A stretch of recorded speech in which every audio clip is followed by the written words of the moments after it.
지금의 조정장은 여러분들에게 온 경제적 자유를 얻을 수 있는, 즉 부자가 될 수 있는 좋은 기회라고 생각합니다. 김지훈의 바로 써먹는 미래성장 10대 기업 분석 투자 스터디를 통해 조정이 끝나고 앞으로 도래할 상승장에서 장기간 폭풍 성장에 초과 수익을 낼 수 있는 기업들로 여러분들의 포트폴리오를 반드시 만들 수 있습니다. 진짜 오를 기업을 찾는 방법을 꼭 알려드리겠습니다. 해당 영상 고정 댓글 링크를 통해서 신청하실 수 있습니다. 많은 관심 부탁드리겠습니다. 감사합니다.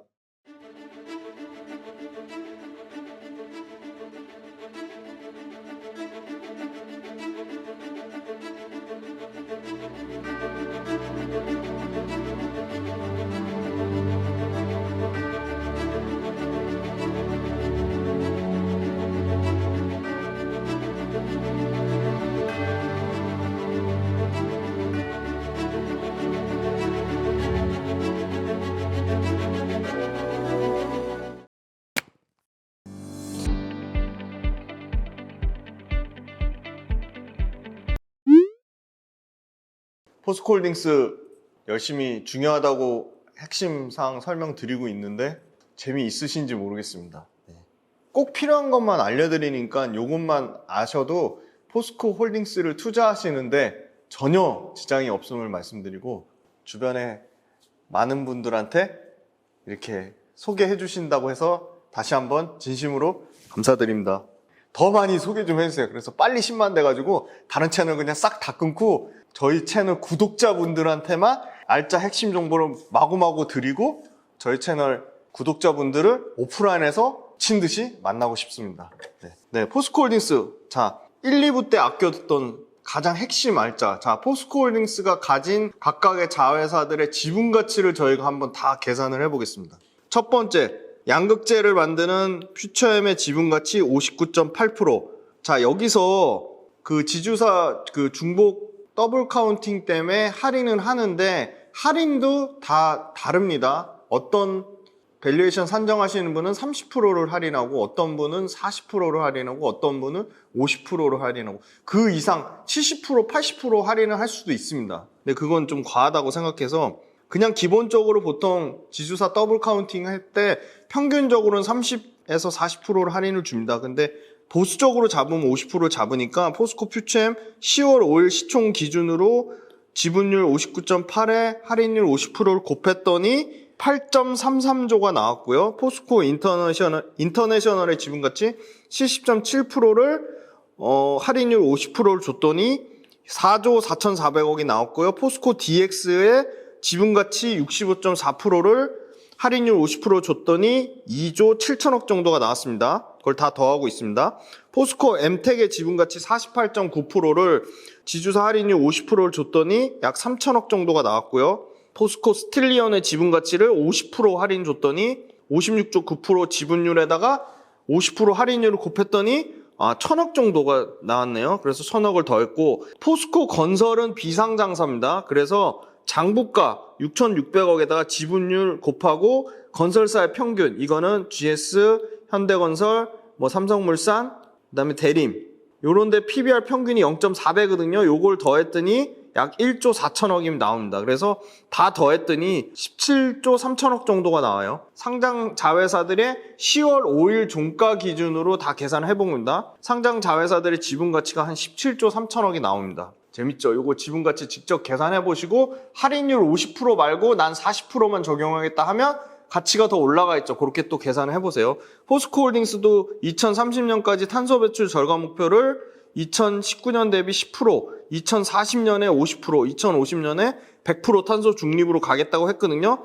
그러기 위해서 이 수소 환원 제철, 하이렉스 공법을 쓰고 있는데, 이게 상당히 지금 이 수소 환원 제철 요것도 밸류에이션에 프리미엄을 주는 요인으로 작용할 수 있다. 그걸 말씀드리려고 가져온 거고요. 유동 환원로를 이용해서 다양한 원료 활용이 가능하고, 대량 생산이나 고품질의 철강 생산이 이 수소 환원 제철 공법을 통해서 경쟁 우위를 점할 수 있다는 게 핵심입니다. 자, 2차전지 합산 관련돼서 포스코 홀딩스가 자체적으로 밝힌 거는 매출 62조에 에비타 마진 15조예요.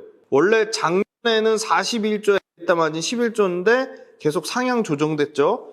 리튬 매출 42만 3천 톤을 얼마로 봤냐면 13조 6천억으로 봤는데 이거는 리튬 가격을 3만 불 초반 엄청 보수적으로 리튬 가격을 잡은 거예요. 4분기에 철강 가격 상승하는 거 당연히 예상한 거고 지금 국내는 자동차랑 조선 다 업황이 나쁘지 않아요. 좋아요. 그래서 당연히 전방산업의 고객사들한테 철강 가격 인상할 수 있다. 그리고 이거는 아까 말씀드린 광석하고 리튬인데 요거 지금 상향 조정됐죠. 2030년 기준으로 42만 3천 톤이다.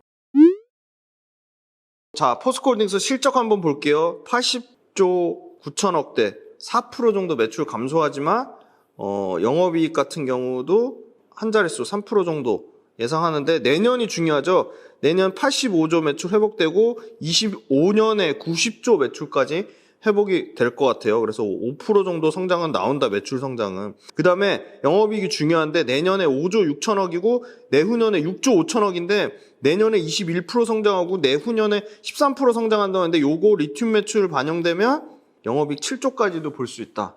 그렇게 예상을 하고 있고요. PER은 10배까지 떨어지고 지금 현재 기준은 14배 PER 받고 있다. 14배 PER, 아까 우리 막 죄송합니다. 우리 아까 신나게 얘기했죠. 지금 PER, 양극재 PBR도 못 받는 정도 수준이다. 양극재 PBR 제일 낮은 LG화학 3등 업체가 PBR 1.2배인데 지금 포스코홀딩스 PBR 0.7배고 그 다음에 PER 기준으로도 에코프로, BM, 포스코 퓨처엠, LG화학, 코스모 신소재 다 합쳐도 평균 PER 기준으로 55배가 넘습니다. 그죠? 55배가 넘는데 지금 가장 2차전지 밸류체인의 끝단왕, 제일 끝단왕이 리튬을 하는 포스코홀딩스, 그것도 리튬 1등, 국내 1등, 이제 글로벌 탑3 안에 들어가는 리튬 업체인 포스코홀딩스의 그 PER이 지금 철강 밸류인 14배에서 10배 정도 수준이다. 그러면 리튬의 가치가 이제 앞으로 반영되면 당연히 PER이 올라갈 가능성이 매우 높다고 보고 있고요. 이거는 아까 계산 다 해봤죠, 우리? 포스코 인터내셔널 71%, 포스코 건설, 비상장이죠, 53%, 포스코 퓨처엠 60%, 포스코 아르헨티나 100%, 포스코 필바라 솔루션, 리튬 솔루션 82%, 포스코 HI 클린메탈 65%. 요거 더 더해져야겠네. 포스코 HI 클린메탈은 포함이 또 오히려 안 됐어요. 그럼 당연히 추가 상승의 가치가 있겠죠. 그 다음에 포스코 리튬 솔루션 100%. 2차전지 로드맵 여기 나왔죠. 2028년에 EBITDA 10조, 2030년에 EBITDA 몇이라고 했죠? 2030년에 EBITDA 13조. EBITDA 13조 이상 보고 있다. 이 고수익 원료 분야 투자가 확대되면 이 소위 말하는 그 스마일 커브를 겪는데 재료, 부품, 제품, 시스템 공정 이제 부가가치가 배터리 전기차로 갈수록 이렇게 커진다는 거죠. 그죠? 근데 광산에서 재료하는 게 제일 그죠? 킹입니다. 킹. 부품, 제품으로 갈수록 부가가치 계속 떨어져요. 그러다가 최종 제품, 배터리 전기차로 가면 스마일 커브로 다시 올라간다는 겁니다. 그죠? 그 포스코홀딩스 이제 재무구조 볼게요. 영업활동 흐름이 7조 4천억, 7조 3천억, 8조 3천억까지 늘어나요. 영업활동 현금을. 굉장히 양호한 수준이고요. 현금성 자산도 6조 4천억, 6조 7천억, 6조 5천억. 평균 내면 6조 6천억 정도가 현금성 자산이 있고요. 부채 비율 상당히 좋죠. 100% 미만이에요. 그죠? 68%, 66%, 64%. 유동 비율 뭐냐면요. 간단합니다. 유동 자산을 유동 부채로 나눈 거예요. 그 말은 뭐다? 유동 비율이 크려면 유동 자산이 많거나 유동 부채가 적어야 돼요. 유동이란 말이 어려운데 1년 안에 현금화 할 수 있는 게 유동 자산. 1년 안에 갚아야 될 부채가 유동 부채예요. 그러면 1년 안에 갚아야 될 부채가 당연히 적어야 되고 1년 안에 갚아야 될 자산이 많아야지 유동 비율이 커지겠죠.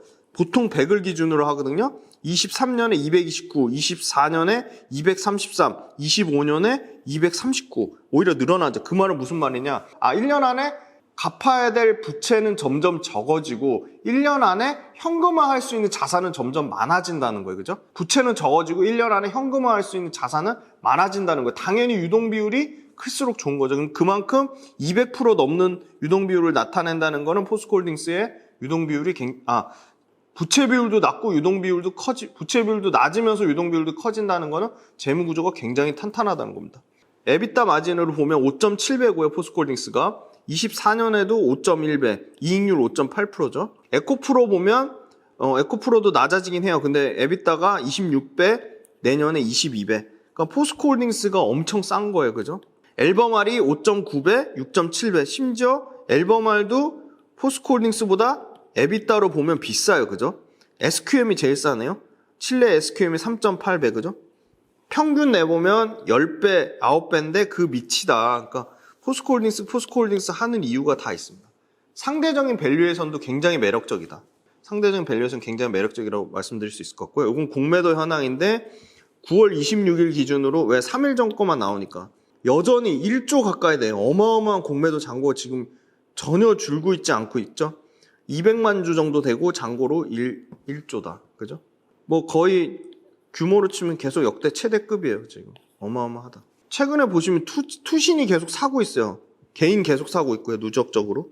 외국인 계속 팔죠. 외국인 판 게 지금 어마어마해요. 뒤에 보시면 투신 빼고는 은행 연기금도 다 파네요. 사모펀드도 최근에 계속 사다가 다시 팔고 있고요. 수급가 좋지는 않아요. 그러니까 결국 포스코홀딩스가 더 멀리 높이 가려면 외국인이나 기관 쪽 매수가 들어와야 되는데 와, 이 진짜 나쁜 이 외국인 요 코쟁이 놈들이 7조 거의 8천억 가까이 팔았어요. 7.8조를 팔았고요. 포스코홀딩스 기관은 1조 2천억 팔았어요. 외국인하고 기관 합쳐서 10조 넘게 팔았는데 주가 고점 대비 33%만 빠졌으니까 엄청 포스코홀딩스 잘 버티고 선전한 겁니다. 저는 그렇게 보고요. 요거는 일봉 차트인데요. 이거 딱 보셔도 옆으로 계속 이렇게 기고 있는 형태지 이게 추세적인 하락은 아니라고 보고 있습니다. 그래서 의미 있는 가격대는 50만 9천원, 54만 9천원, 59만 5천원, 62만 9천원, 66만 8천원을 보고 있고요. 이게 진짜 인상적이죠. 기관 순매수 아예 바닥이죠. 그냥 없어요. 그냥 외국인 순매수 아예 바닥이에요. 그러면 외국인이나 기관 쪽에서 한쪽만 수급이 들어오도 굉장히 탄력 있게 움직일 가능성이 매우 높다고 보고 있습니다. 이거 주봉 차트인데요. 주봉 차트도 크게 보면 박스권에 있는 거죠. 63만원, 52만원, 58만원의 의미 있다고 보고 있고요. 주봉상에서도 기관 순매수, 외국인 순매수 그냥 빵이에요. 빵. 그냥 바닥에 붙어있죠. 이렇게 둘 다 바닥에 붙어있는 거는 진짜 처음 보는 것 같아요. 이렇게 큰 우량주인데 월봉상에서 의미 있는 가격대는 38만원, 52만원, 57만원, 64만원이에요. 그래서 차트상으로는 주봉이나 일봉은 옆으로 기고 있는 형태고 월봉은 꺾였는데 지금 이평선에 붙어있다 말씀드리겠습니다. 자, 투자 포인트 제일 중요한 게 이제 그 가치를 평가하는 거니까 가치 평가하는 거 마지막으로 요약해서 설명드리고 마치겠습니다. 2023년 이제 그 에비타는 뭐냐면요. 여기 상세하게 써놨어요. 법인세, 그 다음에 금융이자, 감가상각비를 차감하기 전 영업이익이에요. 그러니까 말 그대로 알짜, 법인세, 이자, 감가상각비, 차감 전 영업이익인데 이 에비타 마진이 올해 10.1, 내년에 10.6, 내년에 11%까지 올라가요. 그러니까 대략적으로 포스코홀딩스도 에비타 마진으로는 한 10% 정도는 되는구나. 근데 철강의 24년 에비타를 봤더니 법인세, 이자, 감가상각비, 차감 전 영업이익이 8조 5,140억이에요. 그러면 24년도에 보니까 현대제철 멀티플 PR이 4.43배, 동국제강 4.17배, KG스틸이 4.25배. 우리나라 철강 1등인데 현대제철이나 동국제강이나 KG스틸보다 포스코가 멀티플이 낮게 받을 이유가 전혀 없죠. 근데 그냥 평균값 내봤어요. 그냥 4배로.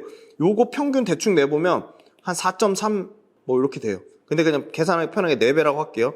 자, 24년에 포스코홀딩스의 주당 순이익을 봤더니 제일 적게는 3,700, 241원부터 37,241원부터 최대는 46,095원까지 나와요. 그래서 제가 또 평균값을 계산해 봤더니 43,368원이에요.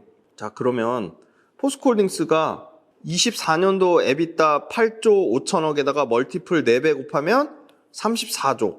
철강은 최소 34조 이상의 가치를 가져야 된다. 그럼 단순 주가로 계산해 보면 이게 비싼지 싼지 볼 때 24년에 EPS 얼마죠? 아까 평균값이에요. 제일 높은 값도 아니에요. 40368 곱하기 지금 24년에 평균 멀티플 포스코 24년 평균 PER 멀티플은 12.2배예요. 곱하기 12.2배. 이렇게 계산할 수도 있어요. 그러면 50만 원 조금 넘게 나오겠네요. 그죠? 그러니까 24년도 그죠? 24년도 그냥 딱 그냥 현재 주가 정도 수준에 지금 오른 게 전혀 없다고 봐야 되는 거죠. 그죠? 그렇게 계산할 수도 있고 24년도 에비타에다가 철강 평균의 멀티플 곱했더니 철강의 밸류는 34조가 나오고요. 자, 그다음에 포스코 아르헨티나 리튬의 가치를 한번 계산해 볼게요. 포스코 필바라 82%, 비전통 이 점토하고 유전염수 요거 100%면 요게 포스코 아르헨티나 1차분 5만 톤, 포스코 필바라 5만 톤, 그 다음에 비전통 7만 톤 더하면 17만 톤이고요. 요거 대략적으로 한 1조 정도 가치를, 만 톤당 1조 정도 가치를 보면 17조고요. 그 다음에 니켈은 2030년 기준으로 에비타가 8천억이에요. 근데 이거를 24년도로 환산하면 4천억 정도가 나오고요. 그러니까 연평균 증가율, CAGR, 요걸로 나눠보시면 돼요. 그죠? 그 니켈을 이제 연평균 CAGR로 나눠보면 2030년 기준으로 에비타가 이자, 법인세, 감가상각비, 차감전 영업이익이 8천억이니까 24년 가치로 치면 한 4천억 정도 나오고 24년도 니켈 기업 평균 멀티플을 아주 보수적으로 5배로 잡았어요. 그러면 기업 가치가 2조가 나오죠. 그런데 100%가 아니라 포스코 니켈은 100%인데 CNGL 합작 법인이 60%니까 이것까지 감안하면 기업 가치는 한 1조 6천억이 될 거다. 니켈의 가치가 1조 6천억, 리튬의 가치가 아까 대략적으로 17조. 그죠? 2030년 기준으로는 더 올라가죠. 리튬의 가치는. 그죠? 당연히. 이건 1차분만 계산한 거예요. 그래서 포스코홀딩스의 지금 총 투자 가치가 아까 철강 가치가 일단 34조 나왔죠. 이거 계산한 거 알려드렸죠. 에비타 10%니까 에비타 곱하기 8조 5천억. 그죠? 8조 5천억의 멀티플 4배.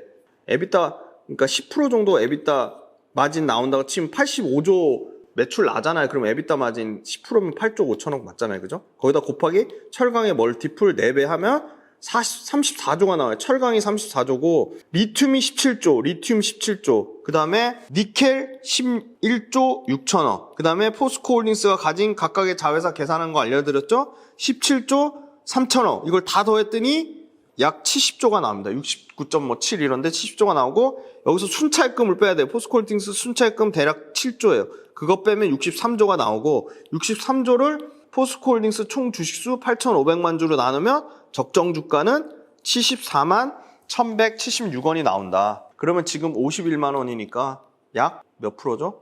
약 7, 8%의 여전히 적정 주가로만 봐도 37%, 8%의 성장 여력이 남아 있는 거죠. 자, 요렇게 포스코홀딩스의 철강 가치, 제일 중요한 철강 가치, 그다음에 리튬 가치, 니켈 가치, 자회사들의 지분 가치를 다 더해서 포스코홀딩스의 순차익금을 빼서 그거를 포스코홀딩스의 전체 주식수로 나누면 총 주식수로 나오면 적정 주가가 나온다. 네, 그렇게 해서 한번 계산을 직접 해보시고요. 이게 엄청나게 공부가 됩니다. 이거 하시면 포스코홀딩스가 주가가 빠져도 이 정도 적정 주가인데 적정 주가랑 괴리율이 50%나 벌어져? 그럼 포스코홀딩스를 싸게 살 수 있는 좋은 기회구나. 네, 그렇게 판단하실 수 있겠습니다. 네, 장시간 동안 포스코홀딩스 들어주시느라 너무 고생 많으셨고 포스코홀딩스는 최소한 2달에 한 번씩 계속 업데이트 해드릴 거예요. 그리고 또 포스코홀딩스 또 급하게 또 업데이트 할 내용이 있으면 뭐 또 짧게라도 만들어서 업데이트 하도록 하겠습니다. 오늘 핵심은 지분 가치 계산해 보시고 리튬 가치 어떻게 계산하는지 다 알려드렸어요. 니켈 가치 어떻게 계산하는지 알려드렸고 그 다음에 이런 거 리튬, 니켈 계속 투자하려면 어떻게 해야 된다고 재무구조가 탄탄해야 됩니다. 그래서 포스코홀딩스 재무구조도 굉장히 탄탄하다고 말씀드렸습니다. 그래서 올해보다는 내년보다는 내후년이 리튬이 반영되는 원년이기 때문에 매출은 폭증하지 않더라도 영업이익이 20%, 30% 늘어나는 해가 내년부터 본격적으로 도래할 것으로 보고 있습니다. 그래서 포스코홀딩스는 계속 많은 관심 가져주시고 또 좀 긴 호흡으로 투자하시라고 말씀드리겠습니다. 장시간 동안 포스코홀딩스 들어주셔서 너무 수고 많으셨고 감사합니다.